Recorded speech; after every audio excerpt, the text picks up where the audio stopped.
So good afternoon, everybody. We're now going to be having a high-level dialogue on climate budgeting for resilience in developing countries. And we have a number of speakers both here at the COP and joining us virtually from all over the world. And this event is on behalf of the Collaborative Africa Budget Reform Initiative, the International Institute for Environment and Development, the World Resources Institute, GFLAC, and the United Nations Development Programme. And we'll be handing over to a number of speakers from those organizations in a moment. So basically the objective of this program is fourfold: to showcase the roles of Ministry of Finance in managing climate finance, to demonstrate the growing size of domestic public budgets for climate resilience, and to show how this domestic finance can be used to leverage international finance. And then finally, to share ways through these discussions and other outputs. We're planning to have a short summary of the discussion coming out as a joint output of the organizations organizing this event, and how we can build capacity collectively for ministries of finance who are embarking on this important endeavor of climate budgeting. So without further ado, I'd like to hand over to Neil Cole, Executive Secretary of CABRI, to introduce himself and the program on behalf of CABRI. Please, Neil. Thank you, Paul, and good morning to those in the UK. Those in Africa, good afternoon, and I suppose to our colleagues in Asia, good early evening. So let me join Paul in welcoming all the distinguished participants that have joined virtually and in person. And I suppose seeing that protocol was the order of the day for the past 2 days, I will merely say all protocols observed, and I hope that that is okay with everyone. So this event coincides with the conclusion of what was a successful inception phase of the Integrated Budgeting and Finance for Climate Change in Africa program. And my colleague Shanaz, who is also a panelist, will share more information on the IBFCCA program later in the day. COP26 and the shared realization of the need for developing countries to design, finance, and implement adaptation strategies will give a renewed impetus to what will be the second phase of the IPFCCA implementation phase. Developing countries are expected to bear the brunt of the burden from climate change, and the cost associated with adaptation, which I'm sure has been bandied around extensively over the past few days, will depend on the level of greenhouse gas emissions, with the annual cost of adaptation in developing countries estimated to range between what is a minimum of 280 to 500 billion US dollars by 2050. But this is merely a number. What is going to matter are the details of the policy choices made by countries, the budget trade-offs that are made, and the capabilities that are developed and applied in the implementation stage. But at the same time, climate financing will have to be significantly increased to avoid a widening financing gap. Domestic financing can play an important role in financing climate resilience. The objective of the session today, therefore, is to consider some of the innovative ways governments in the developing world have financed climate adaptation and resilience. Given the climate change crisis, developing countries have already started to spend significant amounts on climate change adaptations, mainly channeled through their national budgets.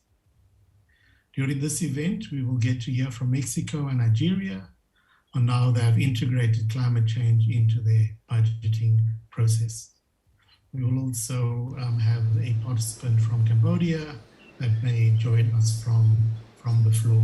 And then, colleagues from the IMF and the World Bank will also be here with us. Developing country governments faced with competing priorities, a very limited fiscal space and high debt burdens, especially in the wake of the COVID-19 pandemic. So domestic finance will have to be used to leverage international finance with a mix of financing options on the table: donor funding, green bonds, equity, PPPs, etc. Inclusive, climate responsive public finance management systems will ensure the more efficient, effective, and equitable use of climate finance. So governments, civil society, development and multilateral institutions will all have to work together if progress is going to be made. And let me just end, Paul, by acknowledging the support from the Swedish International Development Agency, affectionately, I suppose, known across the world as CEDA, for their support of our inception phase of the IBFCCA program. Thank you very much. Thank you very much, Neil. And I'd like to, just before we turn to the next speaker, encourage those of us who are joining us online, hopefully many of you across the world, to send in comments and questions online, which my colleague Sejal Patel will be monitoring, and then we'll hopefully have about quarter of an hour of discussion at the end. So please send in your comments and questions for the speakers, both virtual and in person. So now I'd like to turn to Sarah Alade, Special Advisor to the President on Finance and Economy of Nigeria.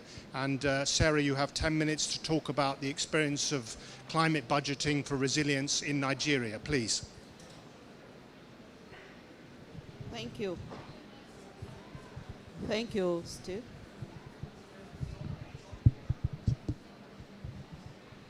Thank you. Good morning, distinguished ladies and gentlemen. It is an honor to be invited by the Collaborative African Budget Reform Initiative to speak on Nigeria's climate budgeting and expenditure experience at this high-level dialogue on climate budgeting for resilience in developing countries.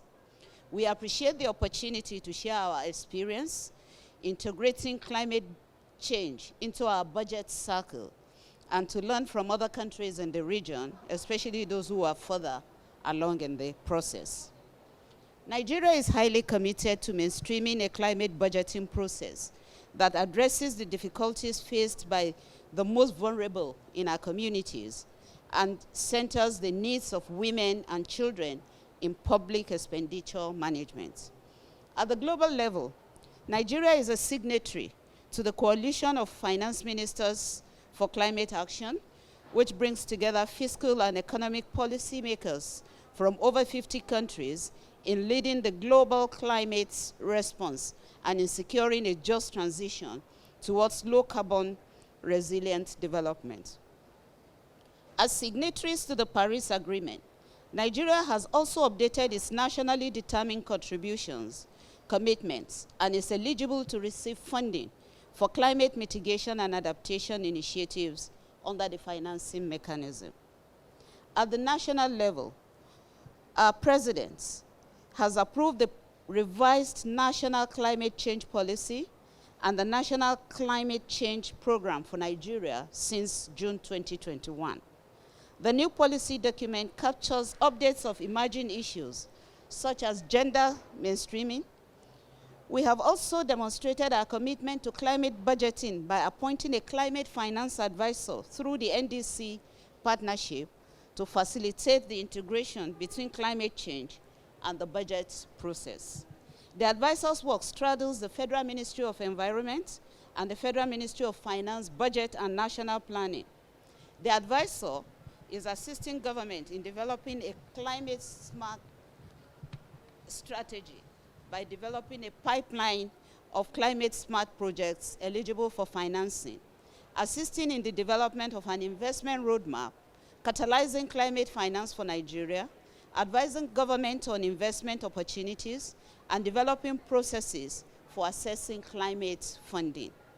The advisor is also helping to build capacity within the ministries to carry these activities forward through the implementation of a comprehensive training program. The goal, ladies and gentlemen, is to ensure that Nigeria is well positioned to transition into a low-carbon economy.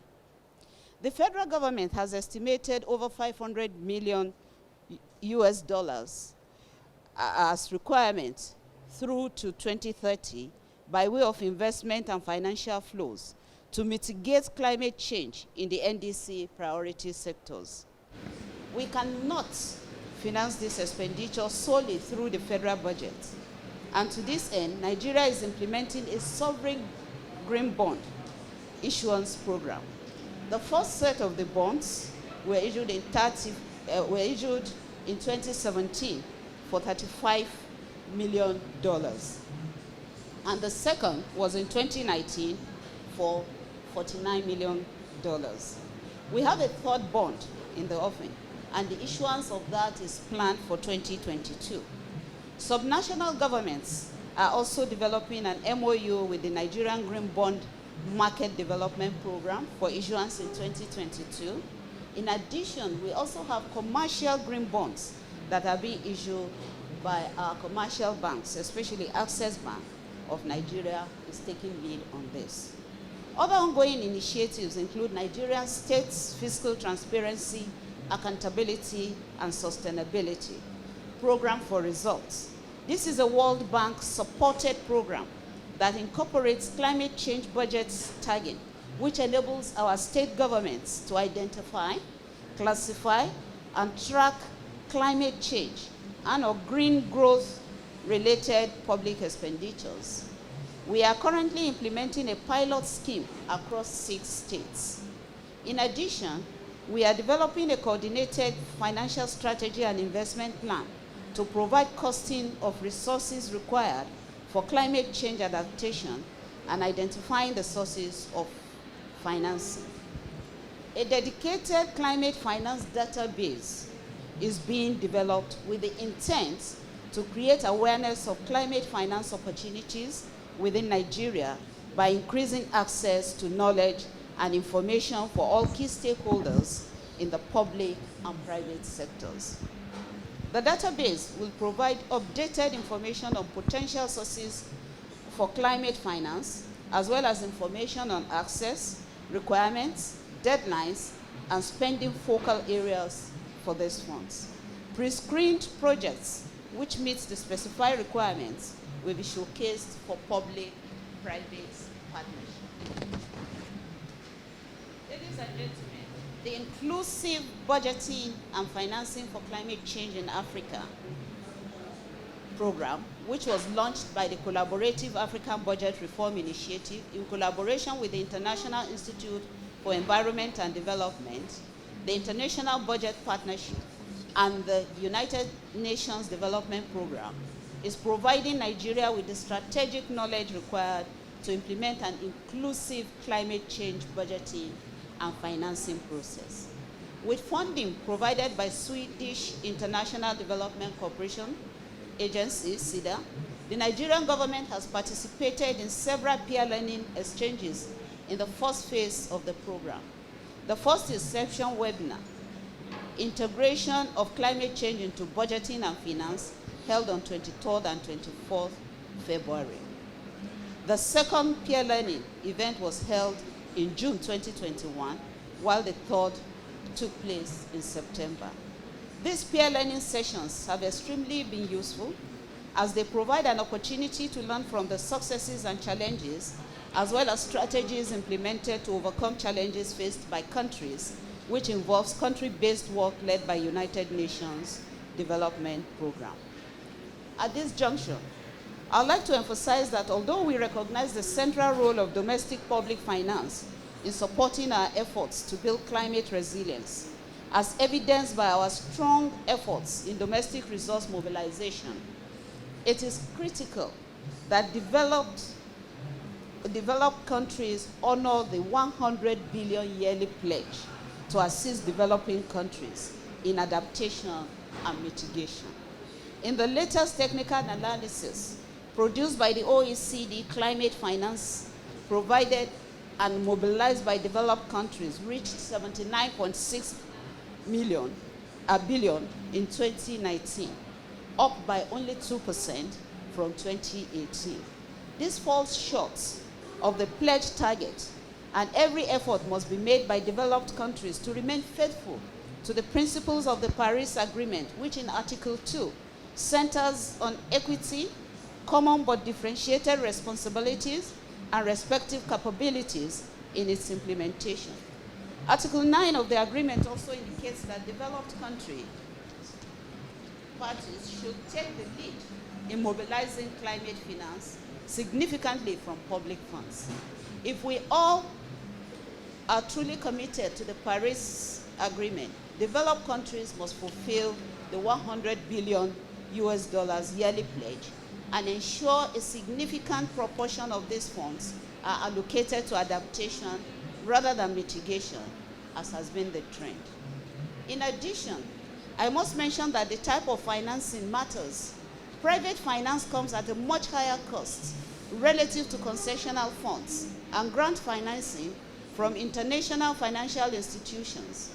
As a fiscally constrained country in recovery from a COVID-19 induced recession, Nigeria is not seeking to further increase its indebtedness. Developing countries need more grants and not loans. Concessional loans are more acceptable given that they have a significant grant component. However, they still contribute to our debt stock and debt servicing obligations. Private finance, though relatively easier to access than loans from IFIs, will further shrink our fiscal space. According to the Climate Policy Initiative, although grants are growing as a share of total climate financing, rising by 32% on average from 2017 to 2018 to 2019-2020, they still represent only about 6% of total climate financing in 2019-2020. Climate change is a present and pressing reality, and it requires that all parties take responsibility for their contributions to the current state of affairs and honor their commitments. Nigeria has made considerable progress in developing an inclusive budgeting and financing process for climate change, but we recognize that there's still much more work to be done. For example, we need to establish a dedicated climate financing facility that incorporates technical assistance and blended financing options. We also intend to ensure that donor financing support for priority sectors align with our medium-term national development plan, which mainstreams climate mitigation and adaptation in the design of projects, programs, and policies. We can only accomplish this with the active support of development partners like CABRI and its partners in the inclusive budgeting and financing for climate change in Africa. We thank CABRI and its partners for their strong commitment to Nigeria and look forward to deepening our participation in the program and collaborating further in building Nigeria's resilience through an inclusive climate budgeting process.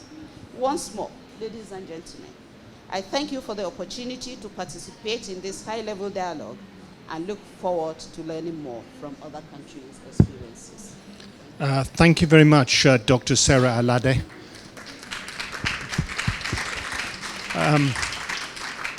We turn now to a different part of the world, also with facing, as we all know, it affects us all, climate issues. So I'd like to invite Dr. Brenda Pequeno from the Ministry of Finance in Mexico to please come and join the panel and to make her remarks. You have 10 minutes, Brenda.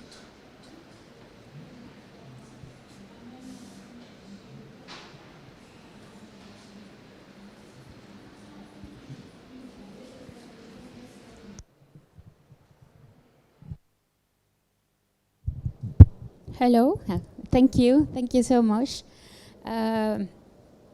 Good morning to everyone, and thank you so much. I really appreciate the invitation to participate in this event.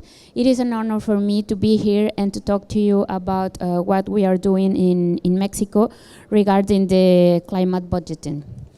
So Mexico welcomes and recognizes the relevance of these initiatives, but please let me focus on 4 issues. The equilibrium between international, financial, and domestic financing, cost of adaptation and mitigation for Latin American countries and Mexico, domestic public budget, and how to use domestic finance to leverage international finance. So, on the equilibrium between international financing and domestic finance, we must consider the right mix of policy to shape just and orderly transitions to low greenhouse gas emissions and a more prosperous, sustainable, and inclusive economy. The commitment to face climate change and keep the pathway of global temperature to 1.5 degrees depends on everyone. So if everyone is part of the problem, we all should be part of the solution also. So this is not only the public sector that must act, but also the companies, the financial sector, and the investors. It is necessary to raise our voice to mainstreaming that public finance is not enough to cover all the environmental and social needs. Thus, private finance will be critical. We do need grants, but we also think that private finance is needed to achieve this goal. Parallel to this, we must guarantee the $100 billion annual commitment from developed countries. Thus, strategic alliances will be required. Second, on the cost of adaptation and mitigation for Latin American countries, the Caribbean, and Mexico. The first report on the determination of the needs of developing countries parties related to implementing the Convention and the Paris Agreement is a fundamental step to understand different methodologies to cost needs related to climate change. For instance, Latin American and Caribbean countries' costed needs are among $170 billion. Although developing countries' parties identify more adaptation than mitigation needs, more costs were identified for the latter. This may not imply that mitigation needs are greater, but rather that there is a lack of available data, tools, and capacity for assessing adaptation needs. In the case of Mexico, our latest NDCs from 2018 represented about $126 billion without considering adaptation needs. So even though some developing countries provided information on costed needs for mitigation and adaptation by sector and subsector, this information was not provided across all reports, which is a key barrier to national budget planning.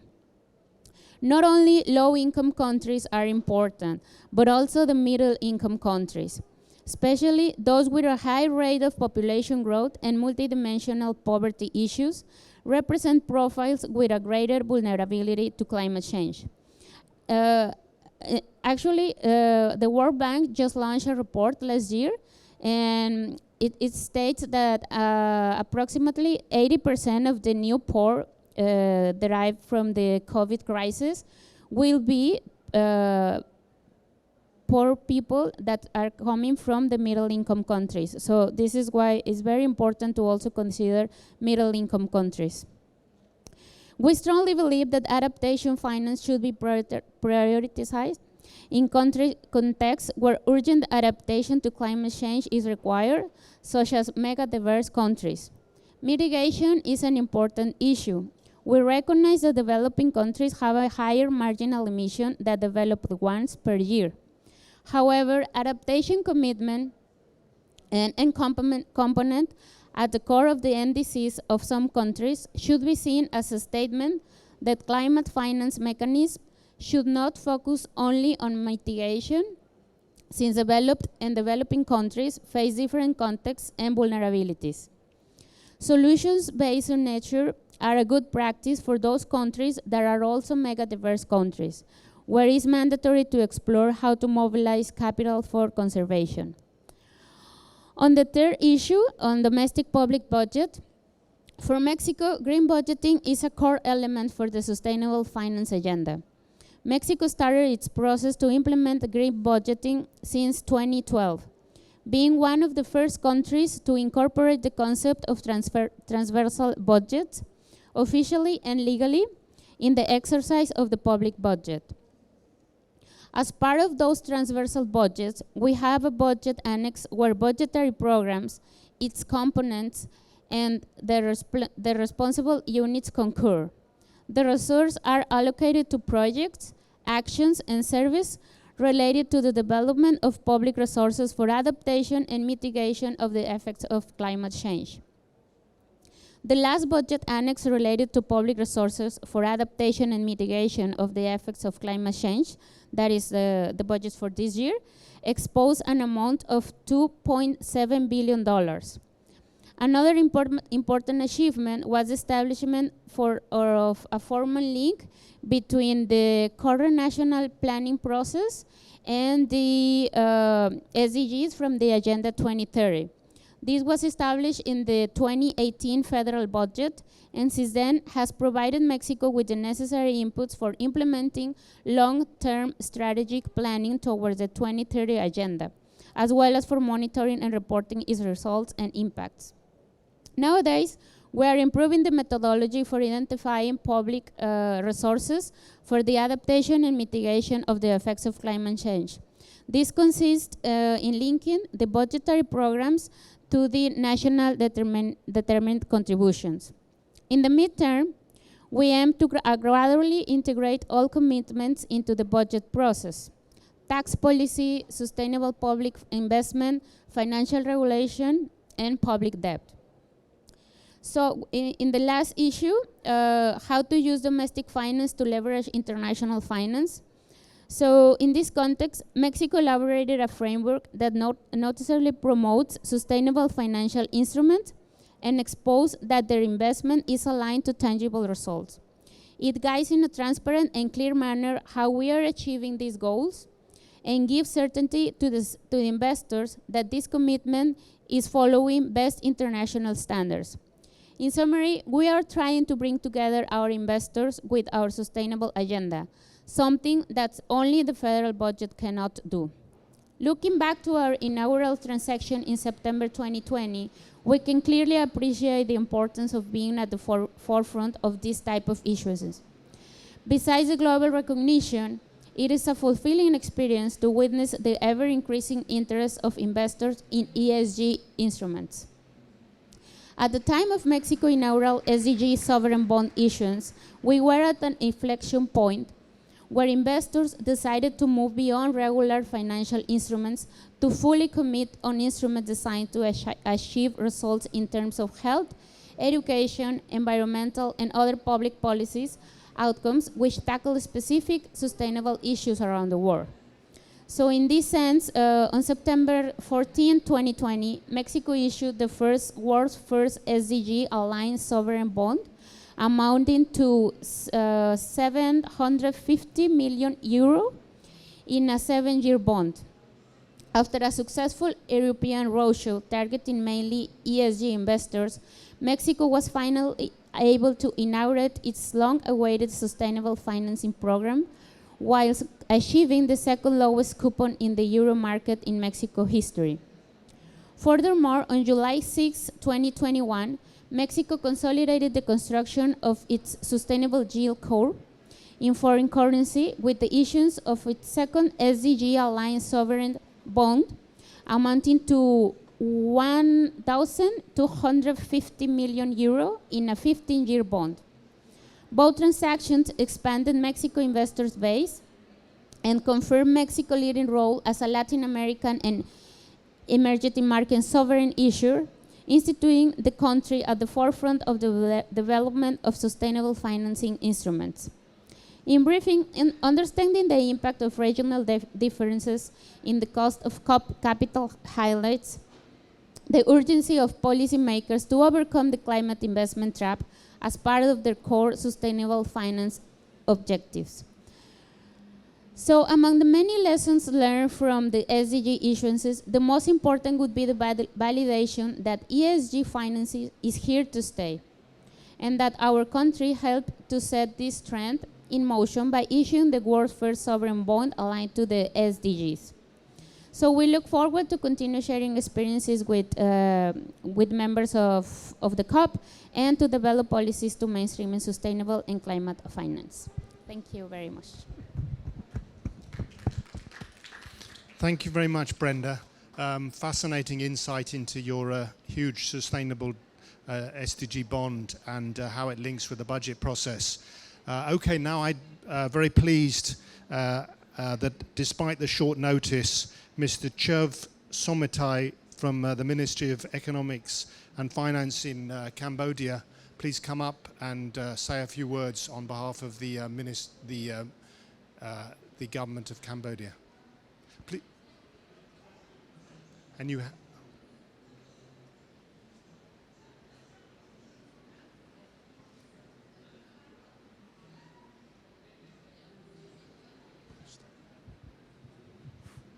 Hello.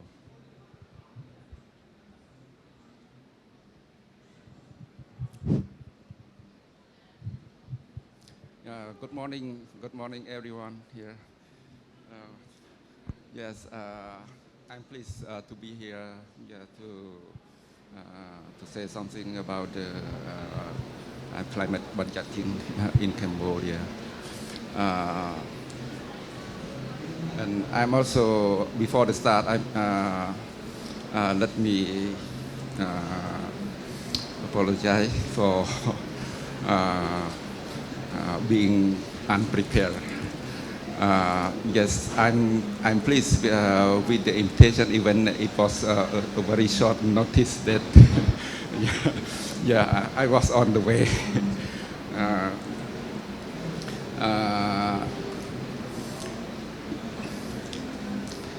First, in general, I would like to share the common,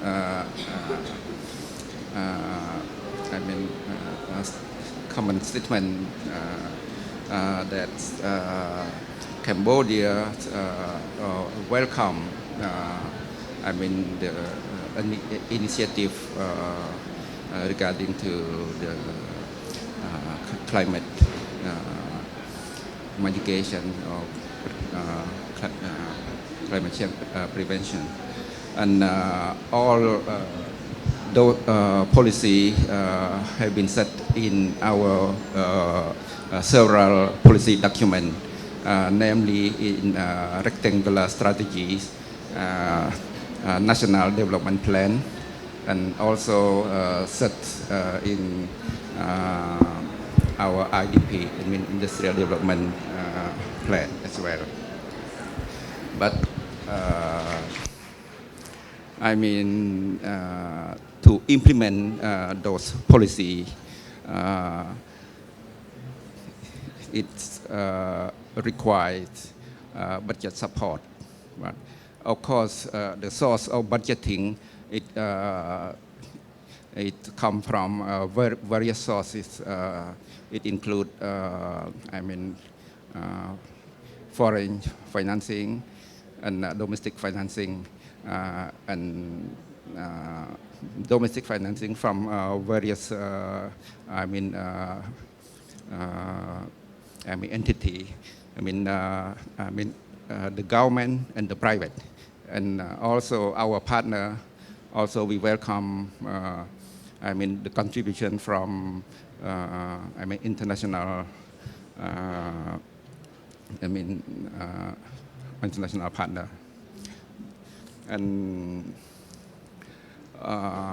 of course, during this COVID-19, we foresee that our goal to achieve SDG may be dragged further. Cambodia need more resources. Based on the IMF research, we see that a lot of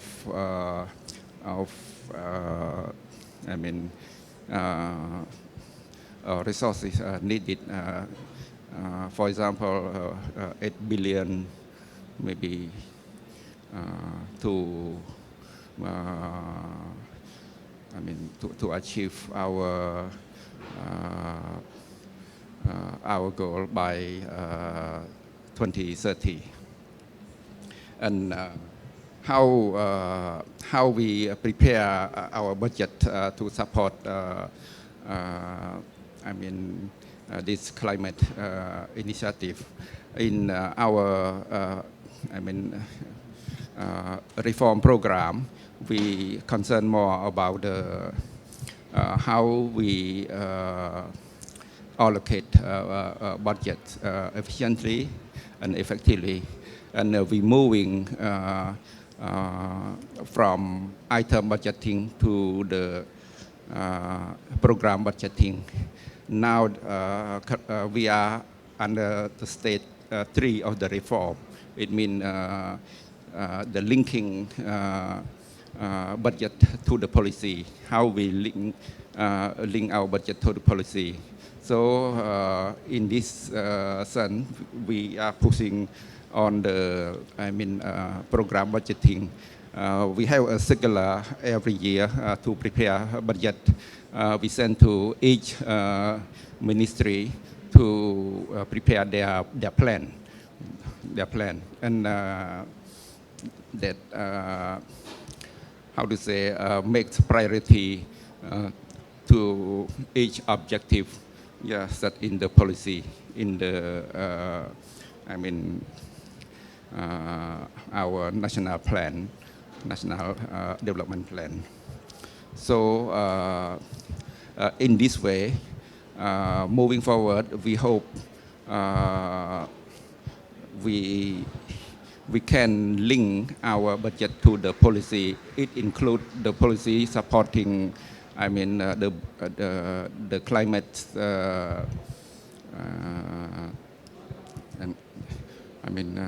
climate initiative, any initiative, right?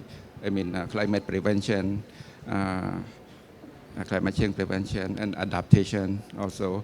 And this also we also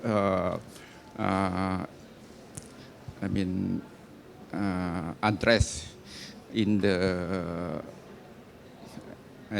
investment, and the infrastructure investment. And over these few years, we think our program budgeting spread out to many ministries. To my knowledge, now it's up to around 20 ministries, right? And actually, I don't have the exact number of how much increase the budget, but we can understand by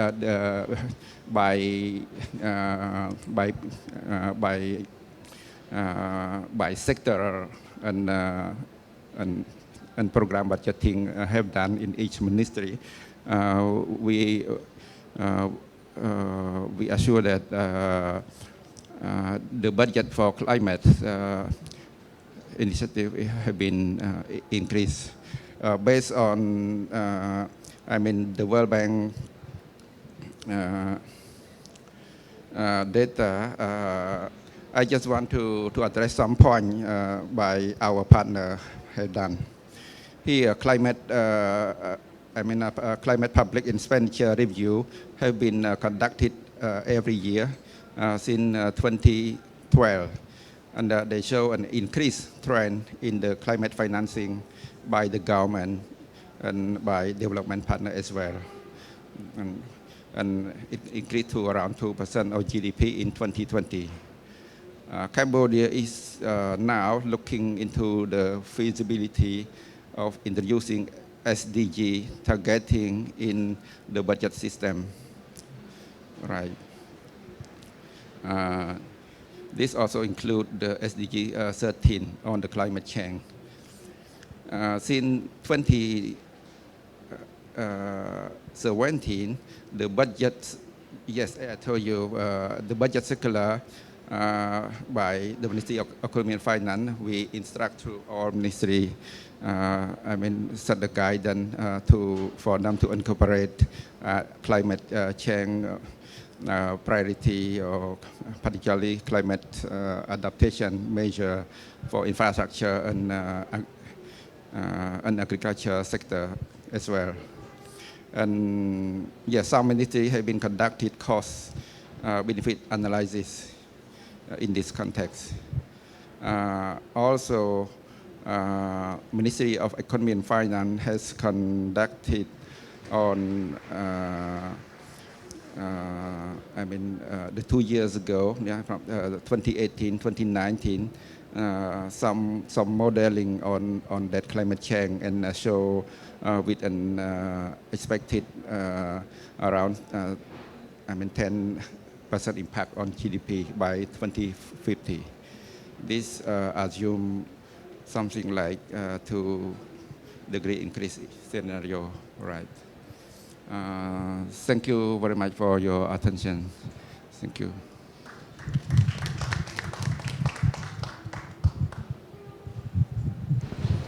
Thank you very much, Mr. Chuv Somitaya from the Ministry of Economy and Finance in Cambodia.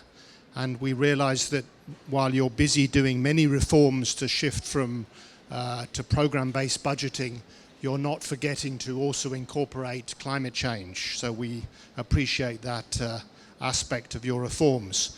Okay, so we now turn from the demand side, if you like, represented by Nigeria, Mexico, and Cambodia, to the supply side. And we are asking our partners, both from the international organizations and from the NGO sector, how they're going to be supporting ministries of finance across the world to make this challenge to integrate climate into their budgets.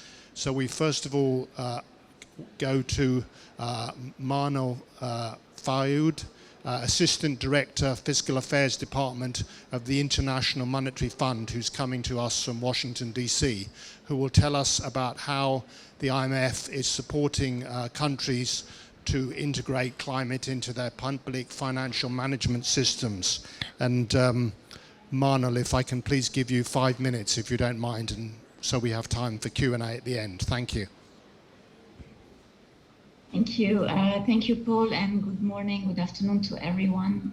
It's a real pleasure to be here, and I'd like to thank CABRI for inviting me to talk about the support that the IMF can provide to countries on their green budgeting. So the IMF has taken the climate challenges heads on because we believe it's a macro problem and it's part of our core mandate, and it requires all our attention. Fiscal policies play a huge role in tackling climate challenges, and this has been a strong focus for the IMF. Of course, Ministry of Finance have a key role to play to be able to translate NDCs and other climate strategies from aspiration to action, from planning to budgeting to implementation. In fact, Ministries of Finance should be in the driver's seat and closely coordinate with other ministries, including Ministry of Environment and other stakeholders.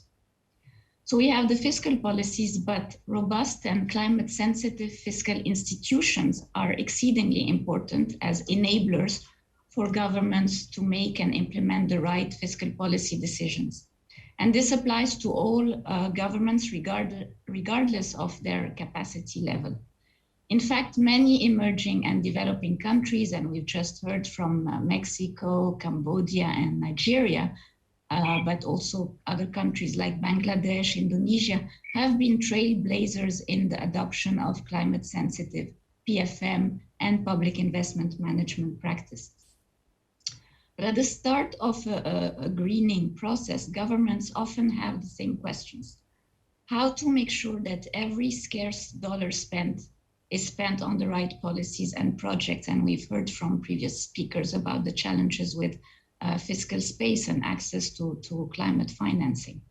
What priority practices should be set up first? And how should reforms be sequenced? So to help governments address these critical questions, we have developed two new frameworks.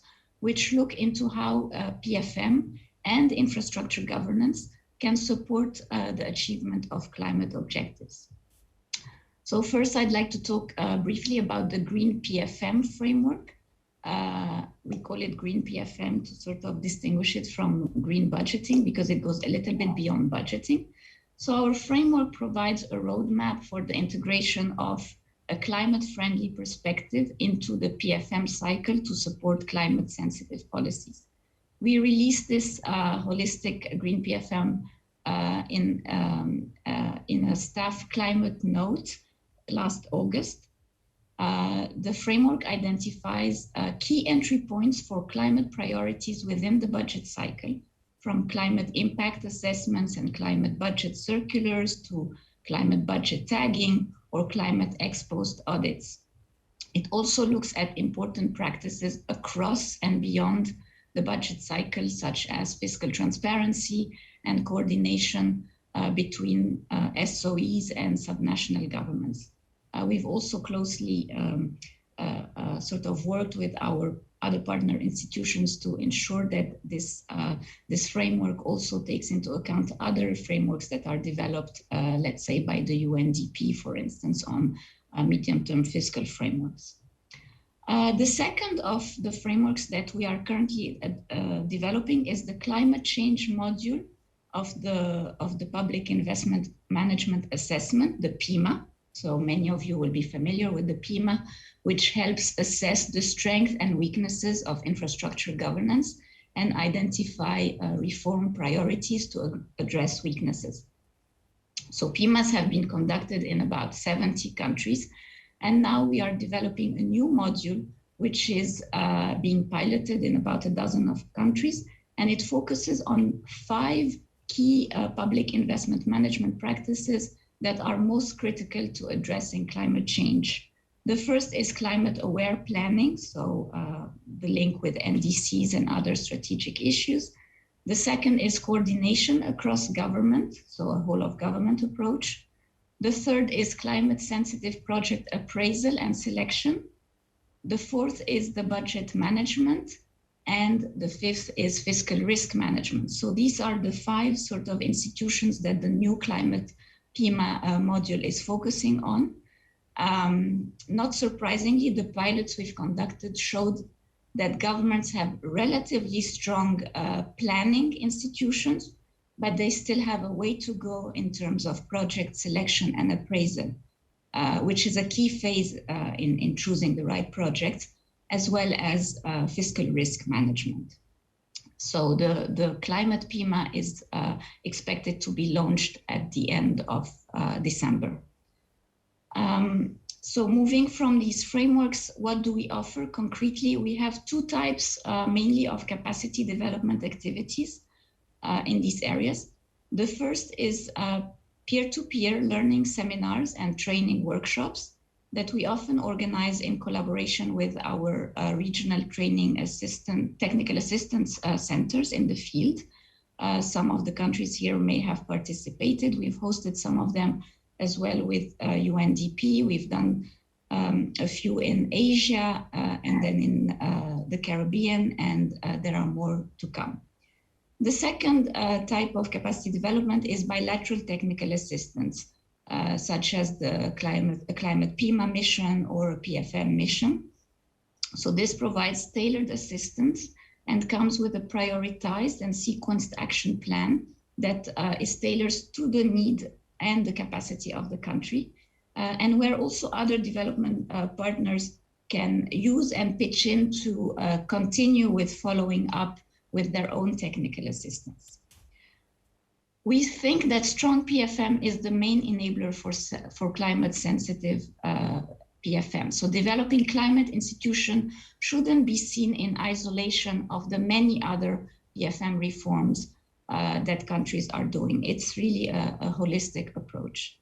And just to end, I just want to touch upon the issue of climate finance, because it's been mentioned by a number of the previous speakers. But many climate funds, and especially the Green Fund, require demanding PFM institutions to be in place in order to lend to countries. And these are PFM institutions that go beyond climate. It includes gender and other such requirements. So developing core PFM and public investment management systems, especially in low capacity countries that are particularly vulnerable to climate change, can become very important for accessing climate finance. And we think that the IMF can be an important convener to bring solutions and help mobilize finance to address climate change, both for adaptation and mitigation. So this includes building the enabling institutions. Thank you very much. Thank you, Mano.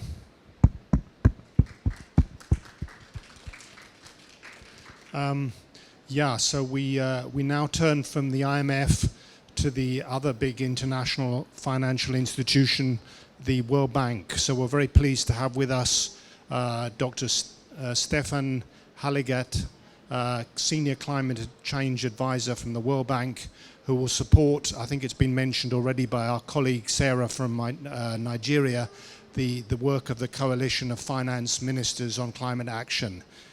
Stefan, you have the floor, and if you can please keep to 5 minutes. Thank you. Yes, thank you very much, and thanks for the invitation to discuss those issues with you. Clearly a big priority for the World Bank. I will say a few words about what the World Bank is doing in that sphere, but also the role of the Coalition of Finance Ministers for Climate Action.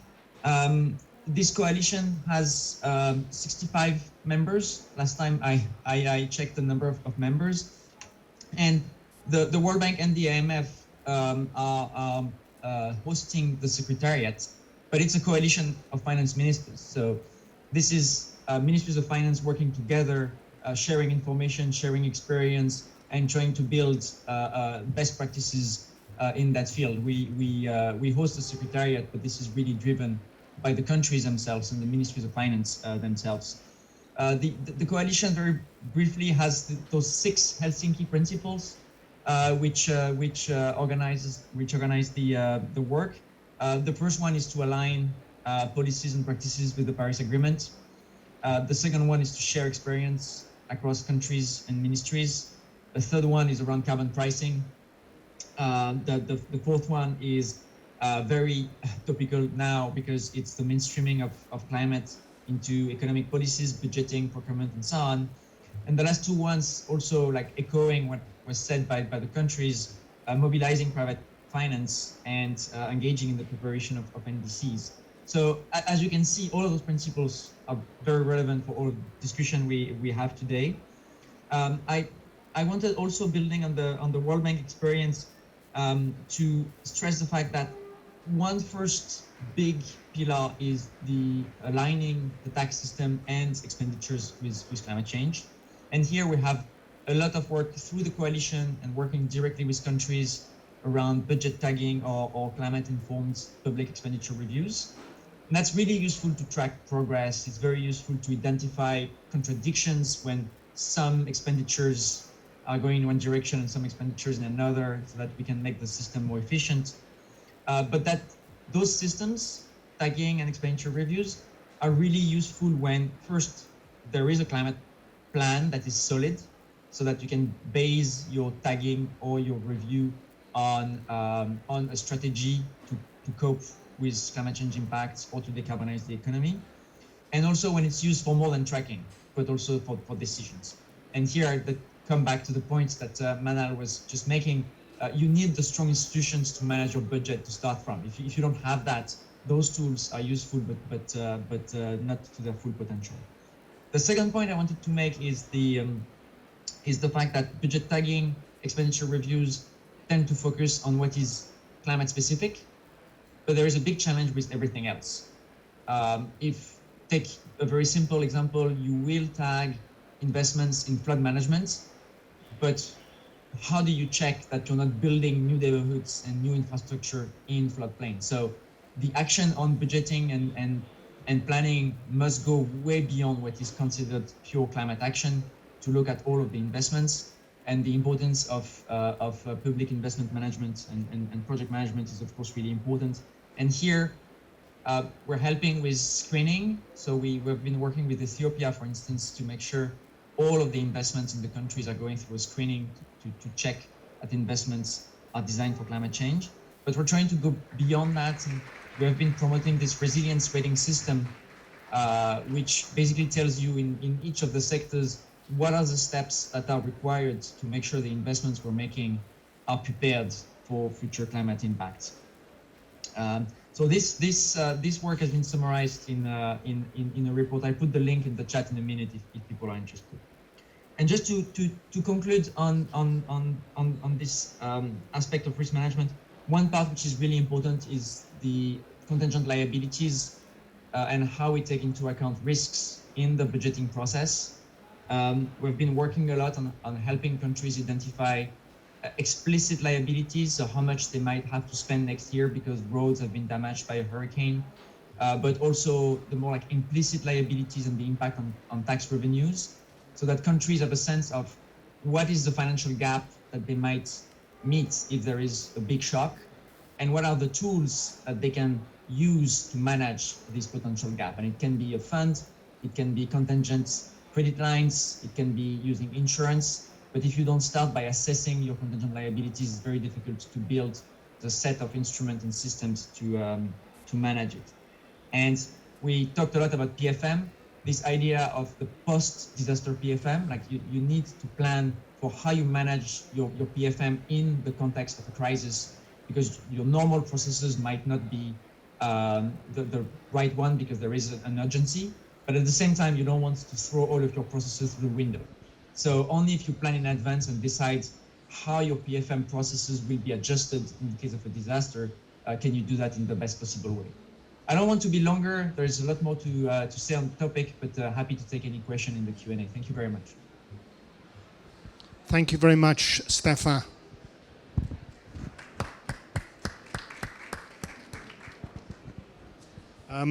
Okay, so now we turn to the UN system, which we have represented by Undp, Thomas Bilo, the Sustainable Development Goals Finance Advisor.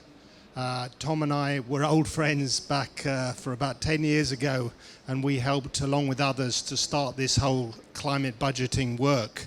So it's great to be here with Tom on this panel. And Tom, you have 5 minutes, if pleased, to talk about the role of capacity building by UNDP to strengthen climate budgeting and financing for resilience. Great, thanks so much, Paul, and great to be on the panel with the colleagues here today. As Paul said, I work with UNDP's Finance Sector Hub looking at SDG finance, both from public and from private perspectives, but climate budgeting is a big part of our portfolio. We've worked in Asia Pacific, as Paul has said, for over a decade with the Climate Finance Network. We're very excited around the work in Africa, where we're collaborating with CABRI, IIED and IVP. And we also have a programming in Latin America through our Panama hub. And I just wanted to make 3 points in relation to capacity development, drawing from the experience that we've had across the globe. I mean, the first point, as has been mentioned already, is that capacity development approaches need to be systemic. It's not about building the capacity of ministries of finance alone. It's about building the capacity of ministries of finance to work across ministries as part of the budgetary process to integrate climate change. There are some examples which are the most exciting to me, and I think the most significant measures of progress which lie in the relationships between ministries, whether it be in Cambodia, where the Ministry of Public Works advocated for an increased budgetary allocation to the ministry because of climate change, or whether it be in Pakistan, where the Ministry of Climate Change and the Comptroller General Accounts argued over what counted as climate change in the budgetary process. These examples show where ministries are relating to each other and debating and discussing and integrating climate in real terms of budget. So my first point is that capacity development isn't about ministries of finance alone. It's about the relationships between ministries as part of the budgetary process. The second point I want to make, which I think is explicit in the name of the CABRI, IIED, UNDP, IDP program in Africa, is that we cannot look at climate change without looking at equity and inclusion. And this, I remember again from a discussion in Nepal in the Ministry of Agriculture, where they were arguing it's impossible to count climate change investments as climate change investments if they are not explicitly addressing vulnerability and equality issues. In the Pacific, there's a vast experience in this, looking at the relationship between disaster management and social inclusion. So there's much to draw on. We've heard also how SDG budgeting approaches are being taken forward. I think the colleague from Cambodia mentioned it, as well as, of course, the Mexico experience. There are some 30 countries in the world where UNDP has supported SDG budgeting approaches, which look at the trade-offs between climate investment and equity issues. This may be a useful way to look at future budget forms. You know, if we look at the green bond market, just as a start point, you know, we're looking at over $1 trillion accumulative already in the green bond market. But what is the impact of that green bond market on equity? Some of the SDG bonds that we see now being issued, where we've provided support in Indonesia, in Mexico, in Uzbekistan, SDG bonds look at the trade-offs again between equity and green investment. Maybe this is a way forward.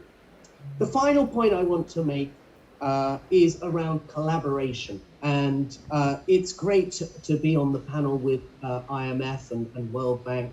It's really important that as international partners, we bring together our collective assets, our different tools and methodologies, and our different relationships to ensure that we together to support this more systemic approach to capacity development. Manal mentioned some collaborations we've had with the IMF around ensuring complementarities between our different approaches and reaching to clients at the country level as part of capacity development. And with the World Bank, IMF, OECD, UNDP, and the Inter-American Development Bank, we've looked at common approaches to green budget tagging. These sorts of initiatives where we collaborate together are critical for our clients in developing countries as we take forward capacity development. So with great thanks to Neil, to Paul, and all the colleagues who put this event together, thank you so much for the opportunity to share some of UNDP's perspectives on the agenda. Thank you. Back to you. Thank you very much, Tom.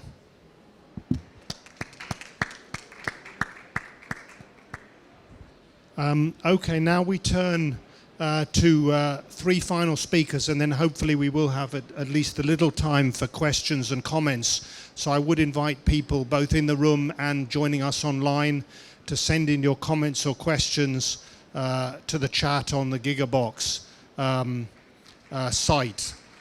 So now we have Dr. Rebecca Shirley, from Director for Research, Data and Innovation at the World Resources Institute, who will talk about a new program, as I understand it, called Resilience and Adaptation Mainstreaming Program, or RAMP, the role which WRI and other partners are putting together, and she'll specifically focus on the role of research and training and how that program can take that forward for ministries of finance, who we heard from earlier. Rebecca, and if you can keep to 5 minutes, please. We'll do my best. Thank you for having the World Resources Institute be represented here today. It's been a fantastic discussion so far, and really enjoyed the presentations from the speakers.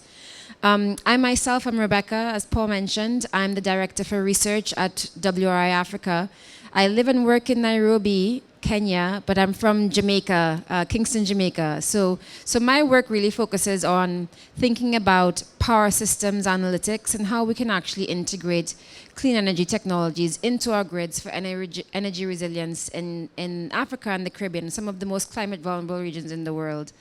And I'm sure you've all seen probably in the news, in the Caribbean, this year is going to be a year like last year and the 5 years before, where we're now hitting record levels of storms per year. We're reaching up to 30 storms per year now in the Caribbean. You might have also seen in the news in Kenya, the droughts in Marsabit County. The images that are coming across the screen on the news every night are absolutely devastating. They can bring you to tears. They bring me to tears. So these are the things, and this is after a year like last year of extreme floods. So we're going from one extreme to the other. So this is what we're dealing with, and I wanted to just start there because I wanted to just remind us that this issue around adaptation is not a future issue. It's very visceral, it's very real, it's very present and of the moment. And it's brilliant that at this COP we're starting to see that pressure for adaptation and resilience to be a priority is increasing. So the speakers have already talked a bit about how climate finance sort of at number one and first and foremost as a priority from global north countries is important. We talked as well about ways that we can sort of increase the fiscal space for global south countries and climate vulnerable countries. Some really amazing innovation is happening in this space. You know, thinking about the debt for climate swaps, thinking about the global disaster mechanisms and so on that are being established to help create that fiscal space and that sort of flexibility for global south countries, especially in the event of disaster. But third is, of course, the amount of work that needs to go into once those commitments have been made and once that finance is accessible and is accessed. Now, how does it reach down to the lowest possible level, to the locally led initiatives that are on the ground, or how can it be spent in ways that prioritize these communities and in terms of transparency, in terms of equity of spend? And that's where institutions like WRI can come into play. So we actually, through work that we do on locally led adaptation, help to establish the 8 principles of locally led adaptation that can be mainstreamed directly into domestic policy. And out of those discussions that we had across the Caribbean, Latin America, Africa, Asia, we've had these discussions now over the course of the past year. We've identified some very practical challenges that sort of, in addition to all of those other complexities that we've been talking about for the past hour, some very practical challenges of understanding and calculating and analyzing climate risk and then incorporating that into planning and policy. So that's where, as Paul mentioned, RAMP comes in. So RAMP is the program for resilience and adaptation mainstreaming. And we are leading this work in collaboration with SOS from University of London, and it's funded by FCDO.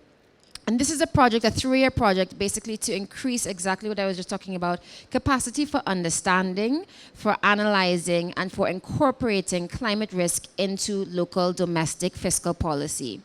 We'll be working directly with local universities in our areas of, as I mentioned, Latin America and the Caribbean, Africa, and the Pacific. We'll be working with local institutions, local universities like University of Nairobi in Kenya or University of the West Indies in the Caribbean to actually implement and tailor-make curricula that are applicable to these local contexts and local settings, and then work as well with those local universities to implement these curricula. And I say that because the implementation and development of these curricula in such co-created ways is one of the biggest components of this program.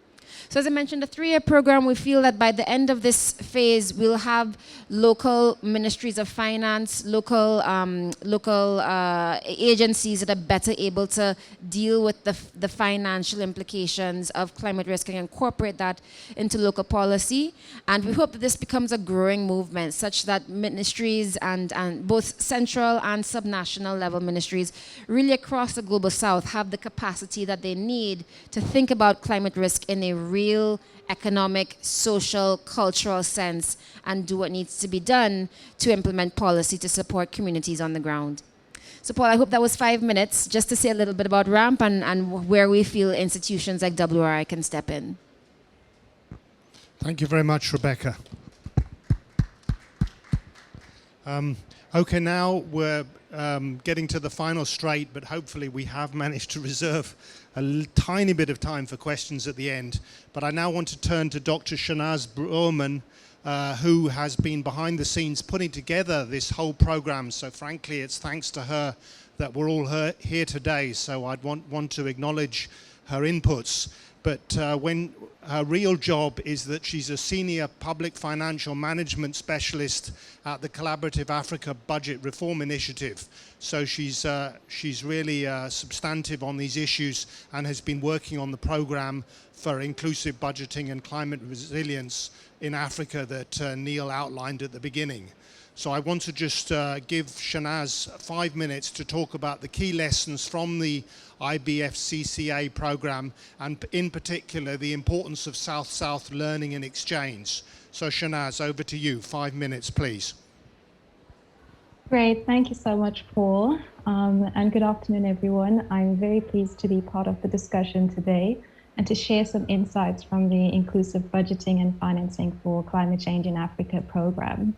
So the primary objective of the program is to strengthen the linkages between climate change policy and the budget process, working closely with ministries of finance across the continent. So the program has also explored the opportunities of a more inclusive approach to climate budgeting through gender-responsive climate budgeting, as we recognize that it is important that gender is fully considered, as climate change impacts on men and women differently. Climate change could also exacerbate existing gender inequalities and therefore undermine the achievement of the Sustainable Development Goals. And finally, women are important change agents who can help to unlock the innovative solutions to the climate crisis. So since the start of the program in October 2020, we have engaged over 20 African countries on gender-responsive climate budgeting and financing. This includes officials from ministries of finance, budget, gender, and environment, as well as formal and informal accountability actors. So this has been through technical support to governments in partnership with UNDP, in designing and introducing climate-responsive budgeting reforms.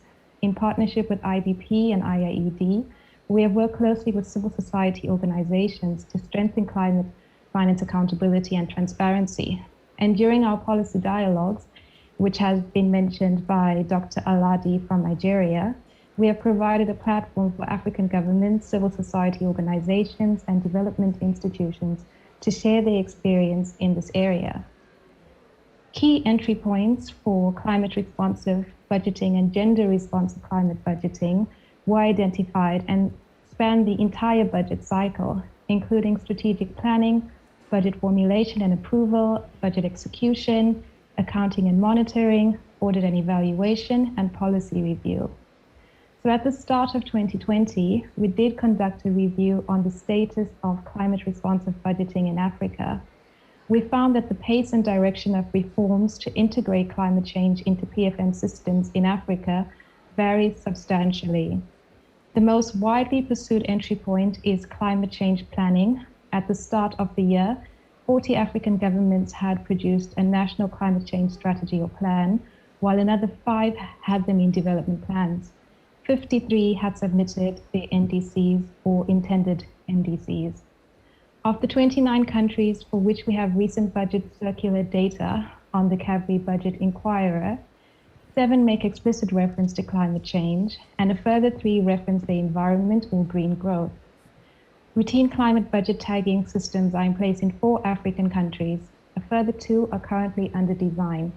The design of these systems vary by country.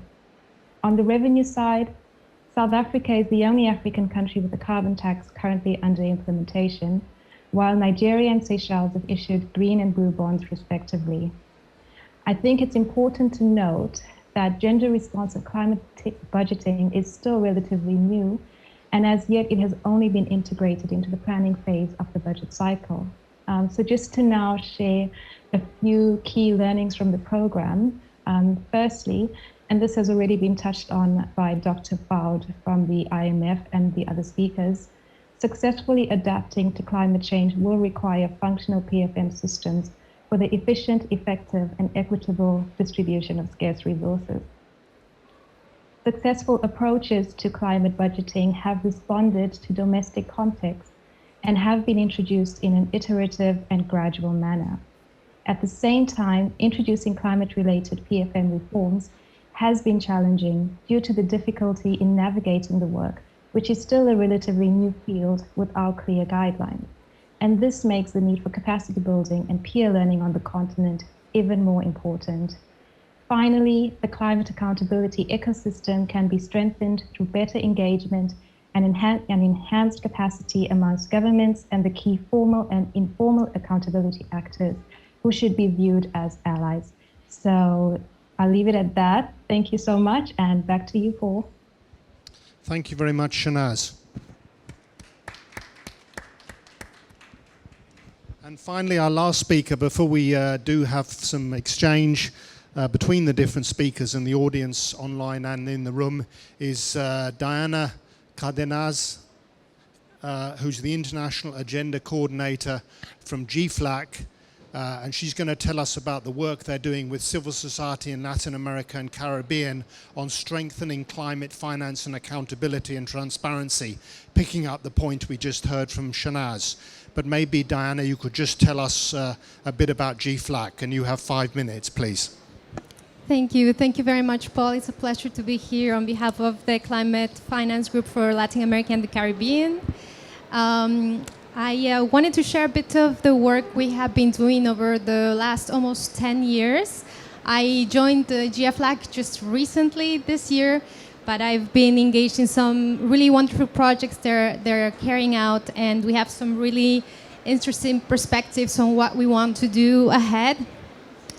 So just to tell you, GFLAC is a regional initiative that brings together civil society and academia, sorry, I'm a Spanish speaker, academia, to work on transparency, accountability, and mainstreaming some other issues like gender equality, to bring that to have a new architecture for climate finance that can help really achieve objectives of taking us towards a low carbon resilient development. So we have been working for the last couple of years with an initiative that's the Sustainable Finance for Future campaign, which is a campaign that has three main components. So the first component is a tool that's a Sustainable Finance Index that was developed by our founder, Sandra Guzman, that will be also joining you guys for another event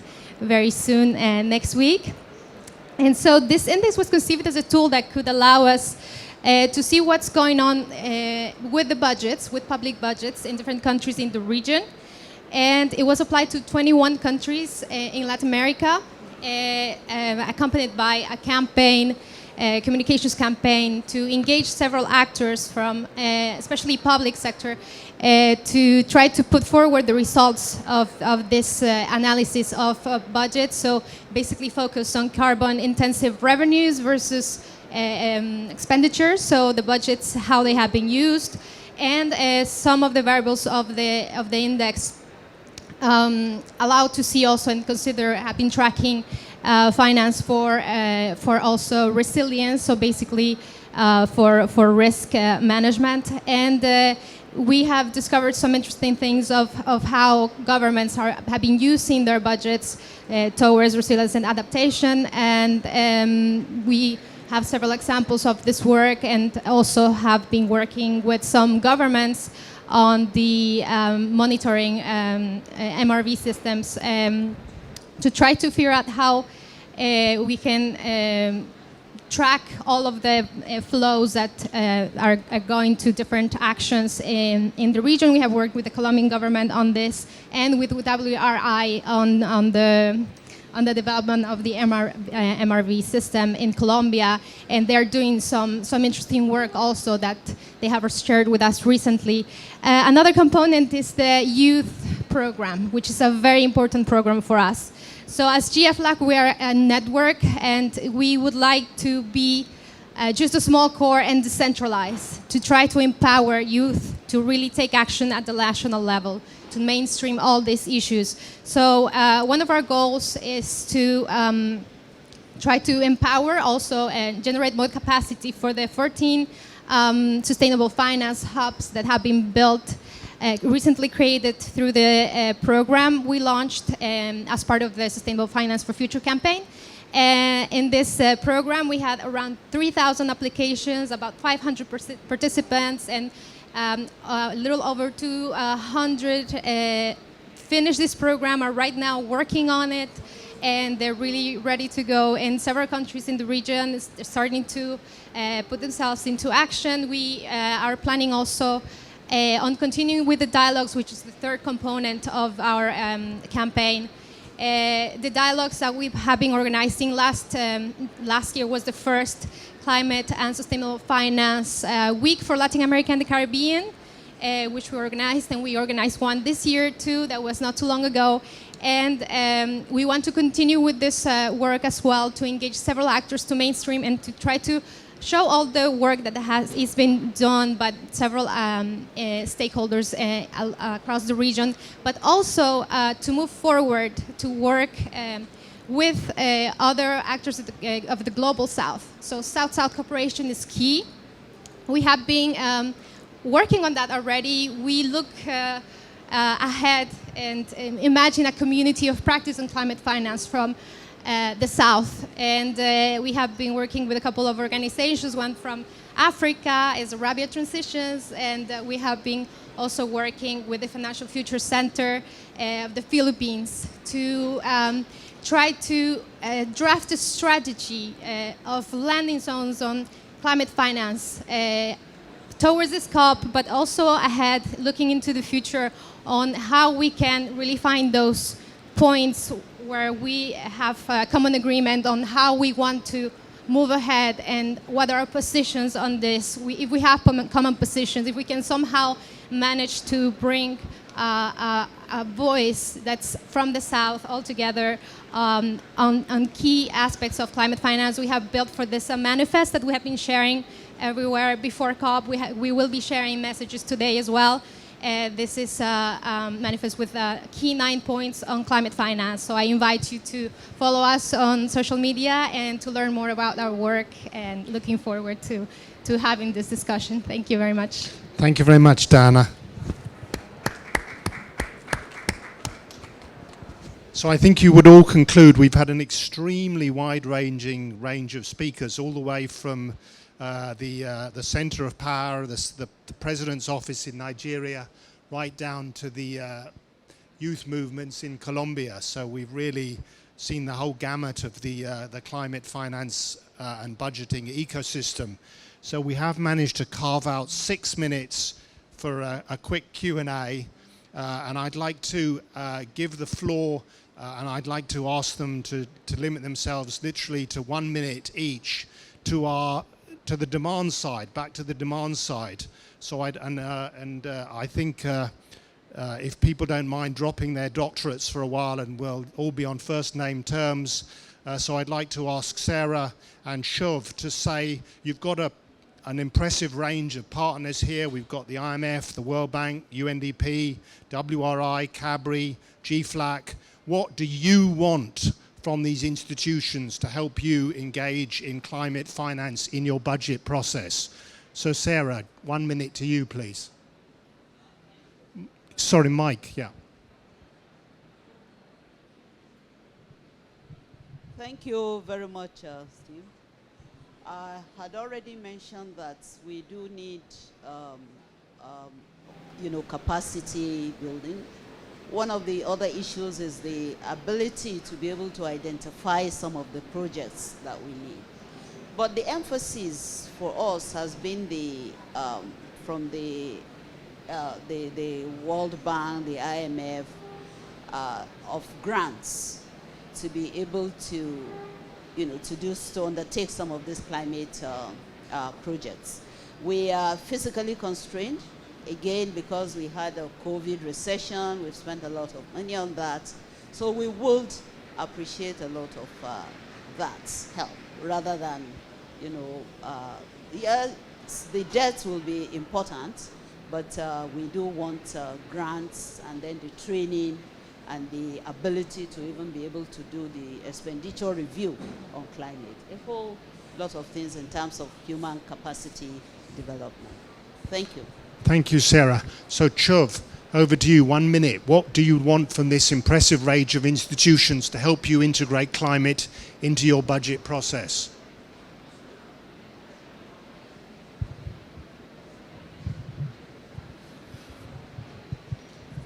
Hello. Yeah, thank you for the question. To me, I think for the policy support, I think we have every country have it.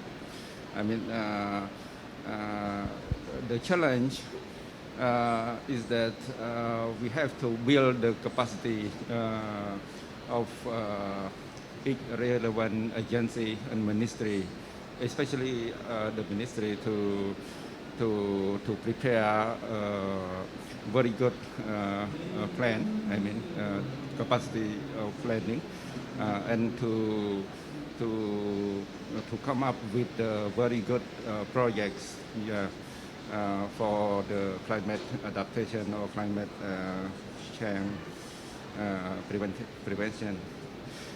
And I mean, the capacity is very important.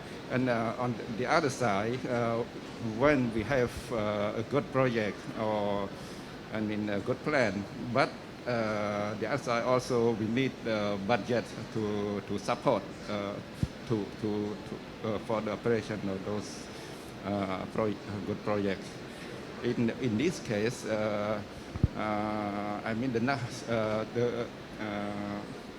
I mean the result on the national budget alone is not enough, especially for developing country, for Cambodia too. We need to come up with a more broader financing scheme to mobilize more resources from various sources, and also we expect, I mean, the development partner who, I mean, have, I mean, advanced technology or enough capacity to support in terms of technology and also the budget support. The budget support, I mean, both the grant and also the loan, especially the grant. We welcome the grant because we are, least developed country or developed country. Thank you. Thank you very much, Sarah and Chuv. So we've heard that while domestic budgeting for climate is crucial, it has to be complemented by support from the international community, and given the lack of fiscal space and the challenges of COVID, that really has to be in the form of grants. And just for those of you who are available and interested, in half an hour in exactly this room and on the same link through the Resilience Hub, we will be hosting an event on debt for climate and nature swaps and how they're a strategic opportunity to provide on-budget financing. Because one of the issues that our two colleagues mentioned from the Ministries of Finance is at the moment too much climate financing is in the form of projects. It doesn't take a strategic, programmatic approach. So we're looking at how that strategic, programmatic approach can be achieved through upscaled debt for climate and nature swaps. So without taking any more time, I'd like to thank everybody, particularly our colleagues here in the room, as well as our colleagues who've got up early in the US to join the call. And we hope that the international institutions represented here can work together. We don't want to all be queuing up outside our ministries of finance and saying, this go for my project, not their project. We want to work together to provide coordinated support to ministries of finance on climate budgeting.